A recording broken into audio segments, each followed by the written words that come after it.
Hello, and welcome to The Mind of a Therapist, a podcast where we interview psychotherapists and helping professionals what they are passionate about in order to provide you with messages of encouragement and hope. The Mind of a Therapist is sponsored by Psychological Counseling Services, PCS, Healing Hearts and Transforming Lives. Please look into our intensive program at pcsintensive.com. I am Dr. Marcus Earle, the Clinical Director of PCS. Each episode will be hosted by me or another PCS therapist. Please enjoy the following discussion.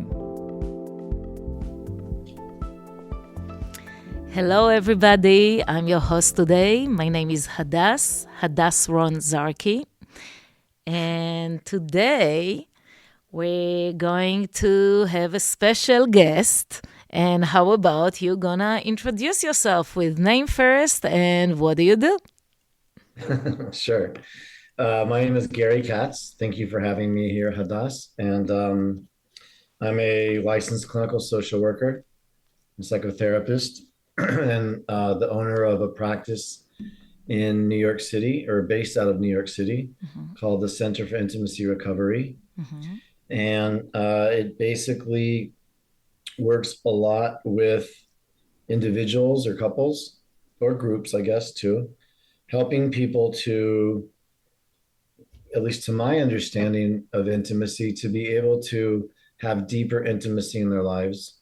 And what that means to me is to be able to be intimate with themselves first by willing to look and wrestle with all the parts of themselves, which some are easy. Those are the parts of ourselves we post on social media, or we show to people in an interview or a podcast or something like that, like our best parts. But we all have parts of ourselves that we cringe when we think about them, or even our brains, which are so smart, might tuck them away so we don't even know about them sometimes, and they're blind spots. Although other people might see them. And so to be able to have that awareness of with ourselves, and we don't have to like them all the time, but we just have to know they're there and be able to look at them when they pop up.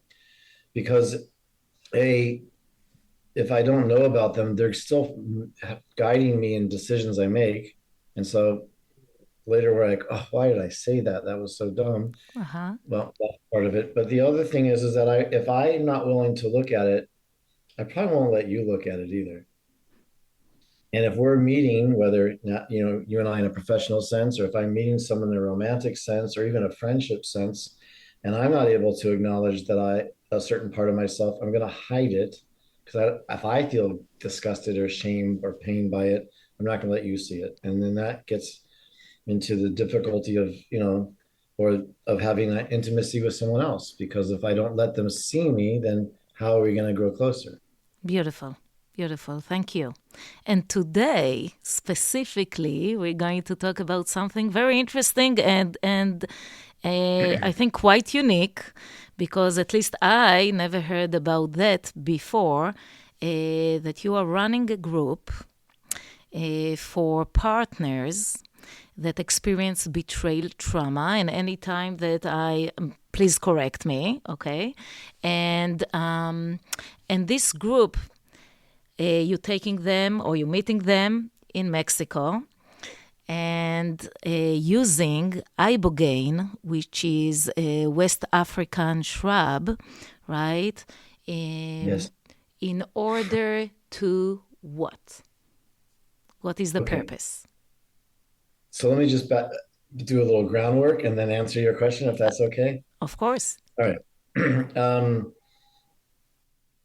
So yeah, we have several groups in our practice that are for betrayed partners, which, as I know you know, but just in case if someone's listening who doesn't know, that's a romantic partner or a person who's experienced betrayal of some kind by their romantic partner.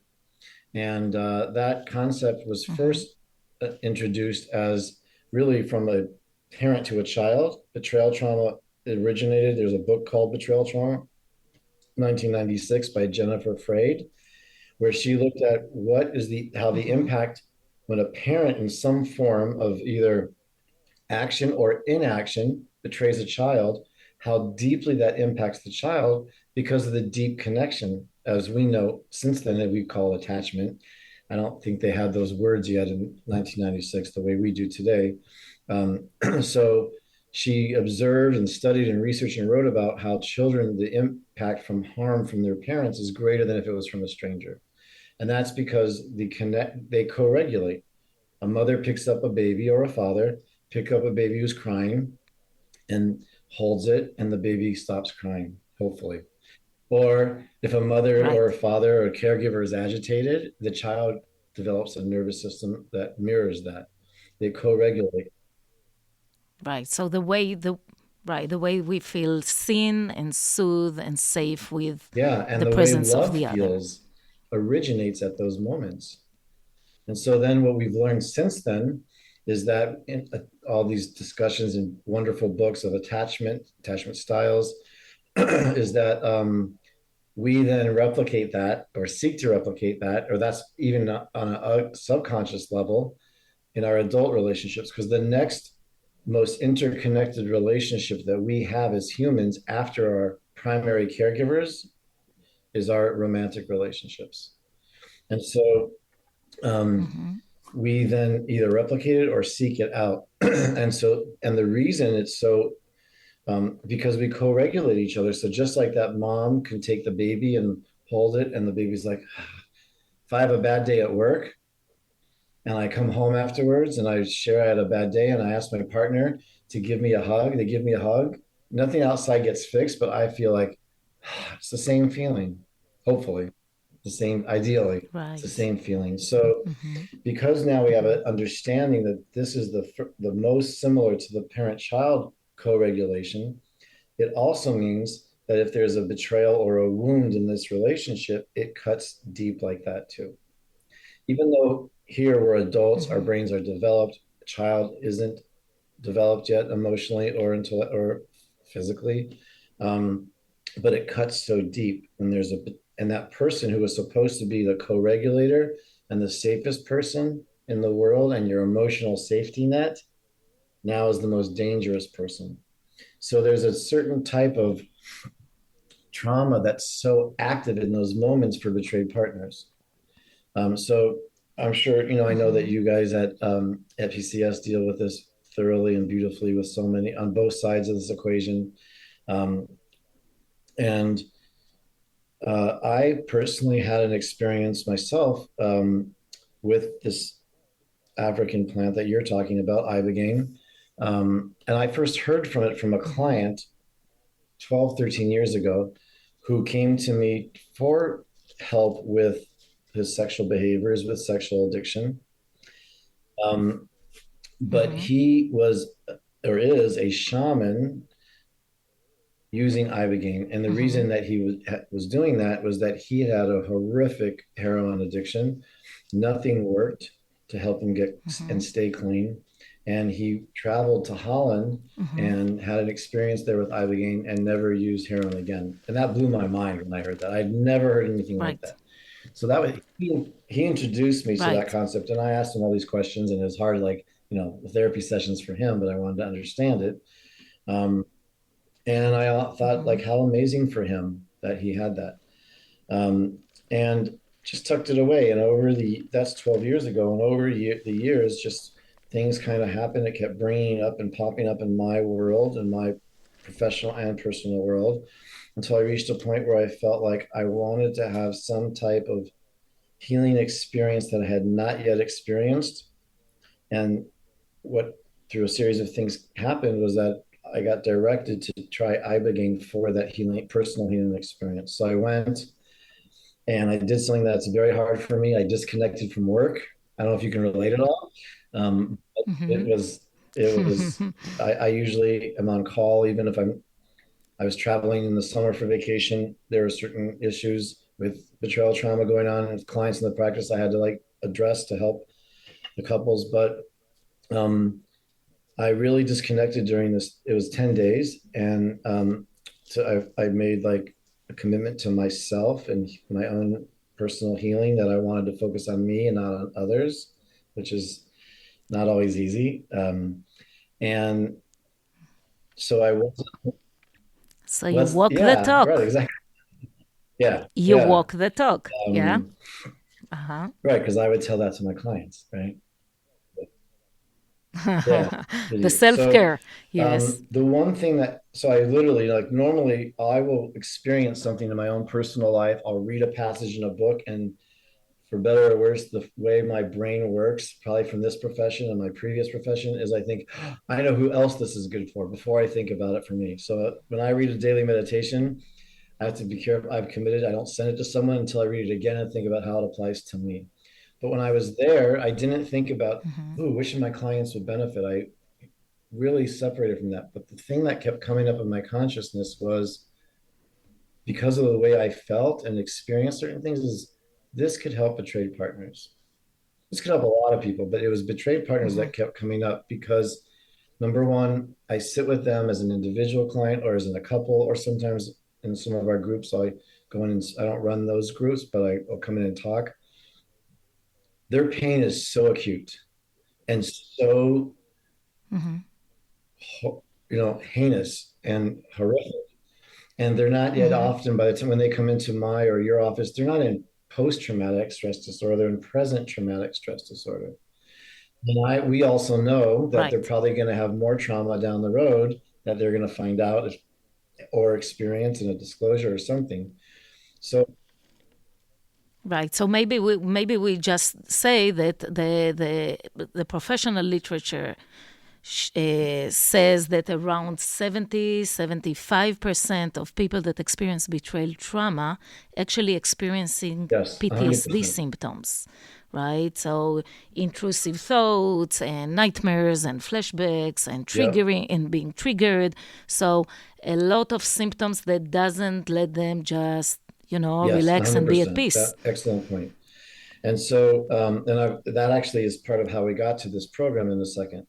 So, yeah, so I just felt that if this could get, and I also know that when they come into my office at whatever stage they're in, they usually have 18 to 24 months of this being in the state of this level of acute PTSD symptoms.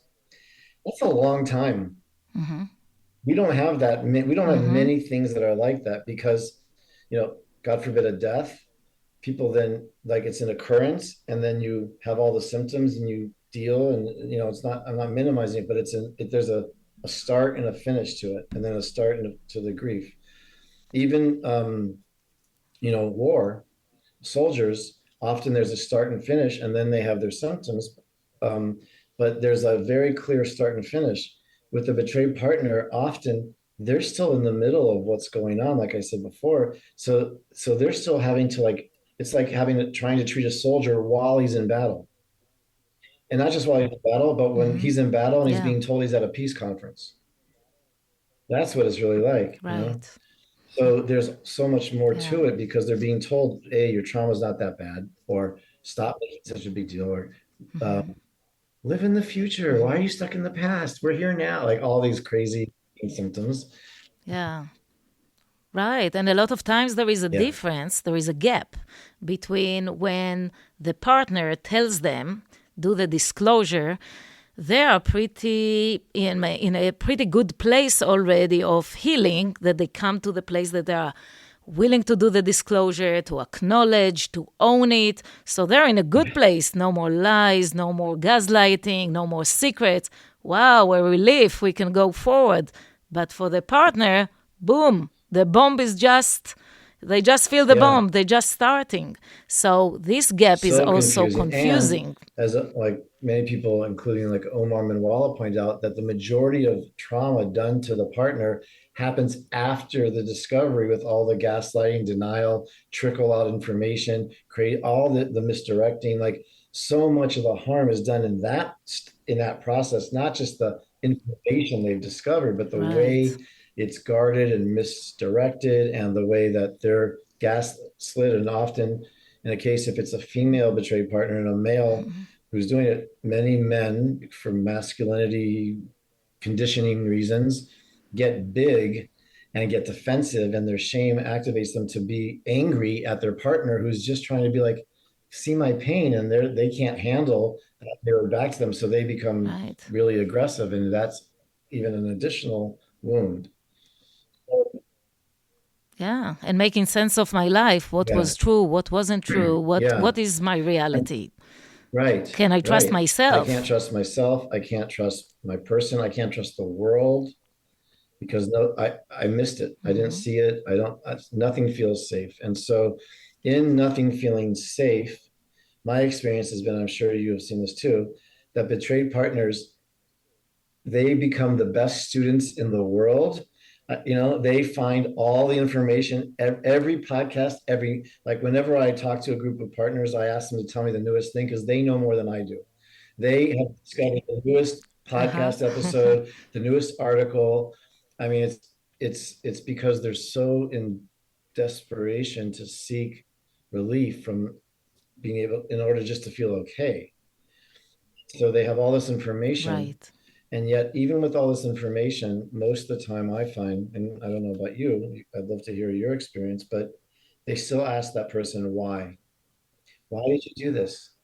Why did you Mm-hmm. do this to me? When they know, even with all the information they know here in their cerebrally, but Right. it's not, they still have these wounds that are so personal, like I wasn't enough. I wasn't attractive enough. I wasn't Right. chosen. And if they had any pre-existing wounds of not enoughness, it hits right on that. So there's so many layers of, Right. my section as a sexual being, as a person who's desired, as a partner, as a provide, like whatever it is that they are wounded at, that information that they learn doesn't sink through to that. So it's even with all the information, Mm-hmm. the wound is so personalized, which is what we all do. And so Mm-hmm.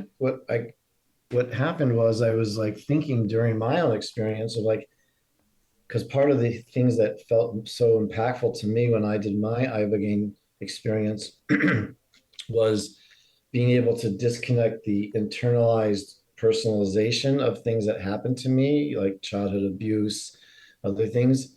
I was able to be like, oh, okay, yeah, that hurts. That's terrible. But the shame that gets attached in the messaging when someone is abusive towards us, especially as children, that went Mm-hmm. away. That blew my mind. Like Okay. I've worked on that for consciously 27, 28 years in recovery, in therapy, Wow.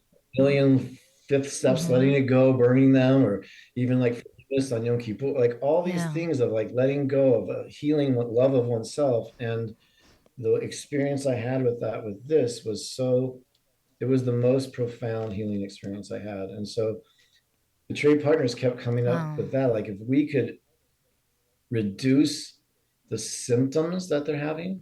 It's not going to take away the betrayal, just like it Mm-hmm. didn't take the Mm-hmm. the trauma that I had as a Right. child. It's not going to take away the betrayal. They're still going to have to deal with their life in the present, but it's going to help them be able to create space where that wound of personalization of I'm not enough or I'm Mm-hmm. broken or I'm discarded or they chose these people over me or the screen over me, that can be such a relief. Right. And so what happened was not long after I had my experience, a study came out through Stanford University where they So what I'm hearing you saying is it might be always a horrible memory, right? Because I cannot make like some memories cannot correct, be right and shouldn't, right? But yet I can differentiate it from what does it correct, say about 100%. me. Like we talk about with EMDR Okay, too, right? Like we can, and right. I can regain, and this I want for partners to have too, which I think this is the Ibogaine helped me with and helps others with, regain a sense of worth that even that they lose often through this Mm-hmm. betrayal. That's such a wound that they suffer, Mm-hmm. like the sense of worth, like because their identity as a partner and maybe a mom or a dad is so tied up in that. Mm-hmm. So like, who am I without this? If this is So the perception perception is is being right, changed. yes.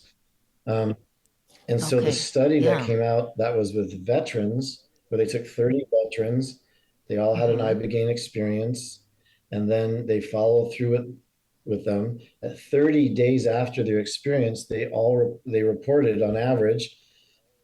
So let me back up. The symptoms that the veterans described in their PSD were, like you said, exactly what these partners describe.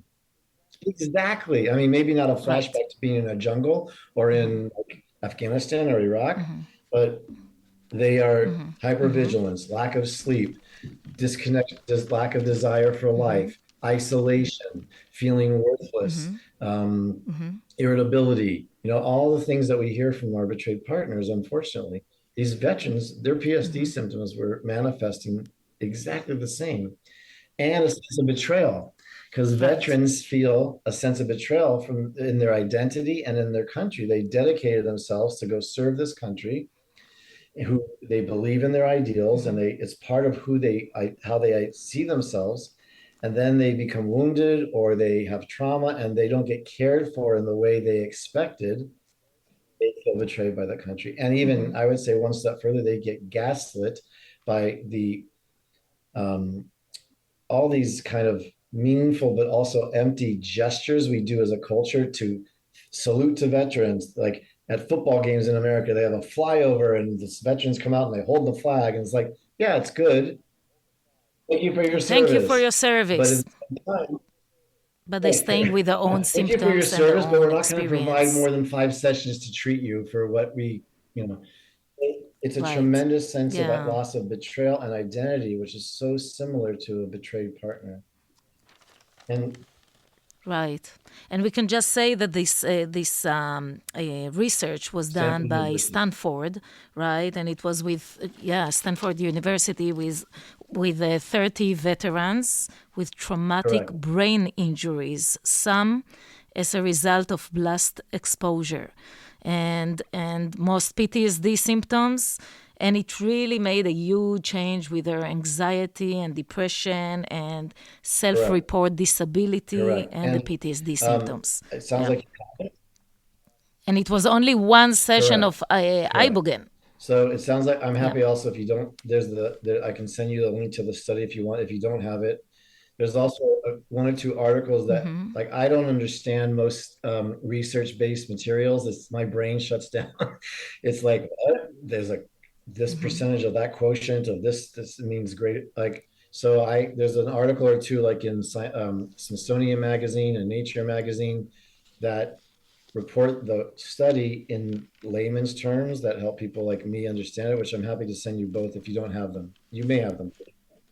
Um, yeah, so when I saw that study, I was like, that reinforced the consciousness I had, how this could be so helpful for betrayed partners. And so I reached out to a place that I went to, which Ibogaine is not legal in the United States. We didn't mention that. It's classified like most psychedelics Right. as a backlash. Yeah. Section And 1. from the 60s, Yeah. they became classified as an illegal substance. It is legal in certain countries like Costa Rica, Peru, Mexico, Holland. Um, Also oh, New Zealand and okay. Brazil, Yeah. it's legal there. Yeah. So there are really a lot of clinics all over Yeah. and it's It is just growing. growing. Yeah. Faster Yeah. than I ever thought it would from when I first heard about it. And the place I went to, first I looked at one place that was lovely, and the guy wouldn't accept me because I have like a slight heart arrhythmia. The beat changes every few beats, and so I asked him, "Does that mean I'm not eligible, or I can't do Ibogaine?" He said, "No, you could, but you should do it at a facility with a medical team." So the place that I ended up at is in Mexico. It's a licensed medical facility with nurses and doctors there the entire time. They do like 5 EKGs during your time there. You're connected to a heart monitor and an intravenous that gives you magnesium and also fluids so you don't dehydrate. But they're treating you like it's a medical clinic, and it also has healing modalities too. So I reached out to them, shared with them my desire to try to want to bring betrayed partners um, to them as a group to create a special retreat that these people and it's going to be female betrayed partners, at least the first one, so that they would also have a place to process, to also reduce shame by being in a group that's similar. And so we're Yeah. planning to do it in March, hopefully. And I also, in my familiarity with working with this population, there are some betrayed partners who, despite the worst pain that they're in that we've just talked about, they want their spouse or partner to heal first. And so they often self-sacrifice, which is like such a shame. And like, oh, I'll send him Mm-hmm. or I'll send her to get help. So we're going to offer one for people struggling with Mm-hmm. trauma and sexual behaviors, to provide that for them in like 3 months, but also to take away the excuse of I'm not going to get help Mm-hmm. for myself and give it for someone else. Right. So we're talking about now pro-dependency, as Rob Weiss say, as his book says, and taking care of me as a Yeah, partner because it's also. also right. Like we Yeah. also know that Yeah. there's such few, there's so many less resources for betrayed partners than there are for people struggling with any addiction. In New York City, where I am, there's Right. probably 50 12-step meetings a week, other non-12-step programs that can help someone struggling with sexual behaviors. There's one meeting a week, I think, for betrayed partners. One. So Mm-hmm. and I Mm-hmm. think there's a lot of reasons why. Some are gender related, probably, but I think that they really need more support and more resources, and they don't get it. You mentioned, and that's important, right, that there is maybe a risk for people with heart issues. So using Ibogaine, and this is something to look at. And again, we emphasize it's still not legal in the U.S. And I really wonder, in your mind, what do you think is like stopping it from being legal in the U.S.? Yeah, that's a great question. Well, I think the first part of the answer is for drugs or substance medicines, let's say, to be legal in America, right? They have to be FDA approved. Mm-hmm. So there's a whole process. Like we had this with during the pandemic with the Yeah. vaccination. They rushed it, and they were able to get, because of this emergency of life and death that was happening during the pandemic, they were able to, at warp speed, that was the name of it, to rush and get um, I don't know why the word is not, I can't think of it, not injection, but the antibiotic Uh-huh. for COVID. And so the only way that that can happen is they have several stages of trials and studies that they do to determine efficacy and to determine safety. And so they they have to have those in order for it to become legal. So, for example, MDMA is at its last level trial, and will probably, if it succeeds, it'll probably become legal under certain situations in the United States within a year to 2 years. Mm-hmm. That's remarkable. Ketamine is already legal in the United States. Right. So, and in certain states, psilocybin is legal. So, the thing that will make it become legal is um, having studies done and the funding for studies, which is problematic. And part of what has pushed this to happen, I think, is a confluence of multiple things. But one of them, unfortunately, is the necessity through the opiate epidemic of looking for alternative treatments, Right. because we're not, there's increasingly record numbers of people dying from Yeah. overdoses. So that, one state, Kentucky, for example, was about to appropriate a certain amount of money that actually from the opiates settlement fund Mm-hmm. towards researching if Ibogaine would become legal or not. In the end, they didn't. They decided to mark that money more for enforcement Mm-hmm. versus Mm-hmm. research, which, is what it So we is. need more But research. We need more research, especially maybe around the partners using yeah, Ibogaine, and maybe there is something also, I don't know, with pharmaceutical companies, um, because this is a one-time thing, unlike methadone, for example, that is a daily correct. use and there is profit there. So, Yeah, there's a company now. I met someone and there's a company in Germany, a pharmaceutical company, trying to reduce there's all these different properties in Ibogaine. So again, Iboga is the name of the plant. Right, And so maybe, and it's this tribe in Africa, this community that has used it for many years for ceremonies. right, But when you just take, if you like bite, it's a bark from a plant. So you can't control when you take a bite of a tree or a plant, how much of some chemical is in that amount. So iboga is the natural state. Ibogaine is where they take the alkaloid that creates these experiences and compound it down. They would take it out and then compound it down into like a crushed format to then give you as a capsule, because then they're able to control the intensity and the dosage much better. So medical facilities generally will use ibogaine for it. right. But yeah, my hope is that with this group that we take, there'll be some research that we do with them and with their permission, that we can then talk about it at different conferences. Like I would like to take it to ITAP or to other conferences to talk about, here's what we did, here's this experience. And although it's not like a government study, but here's evidence based on what we've done. And maybe that can also help people to understand the need for that. Right, right. And you mentioned how it's helpful for opiates addictions. So I don't know if there is research around that, but I do know that. There is that has much more research.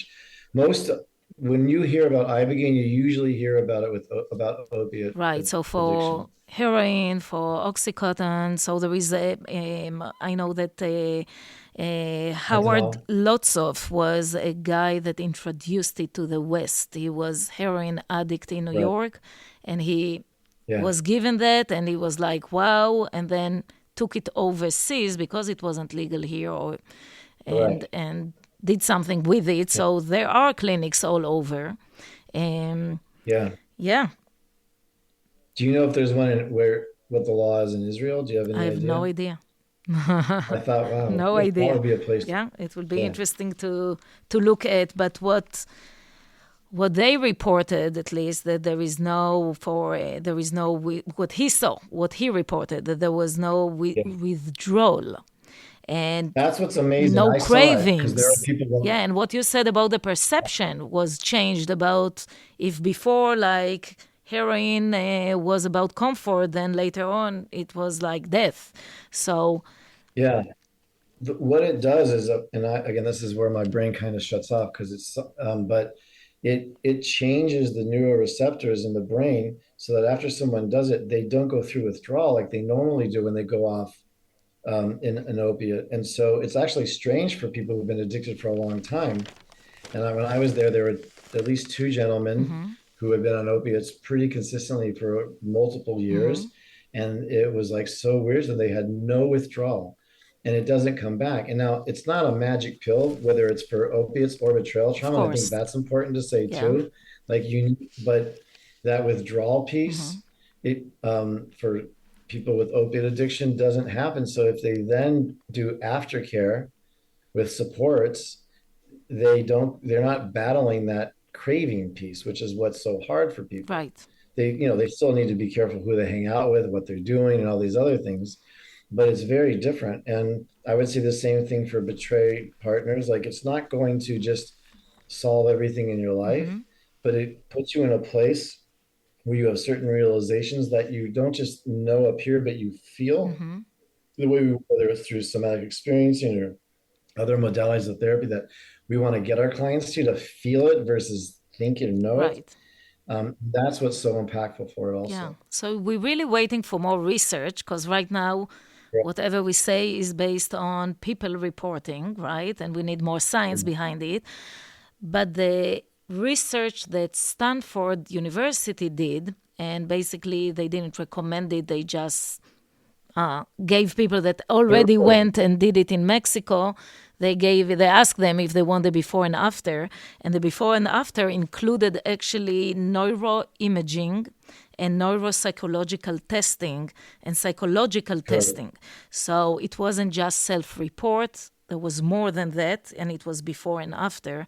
And they reported as we said before, like pretty significant changes.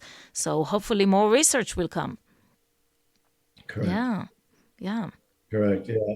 And I would also say, like, the idea, like, in my plan to bring it'll be a group of men who are struggling with sex addiction. And as we know, underneath addiction is usually trauma.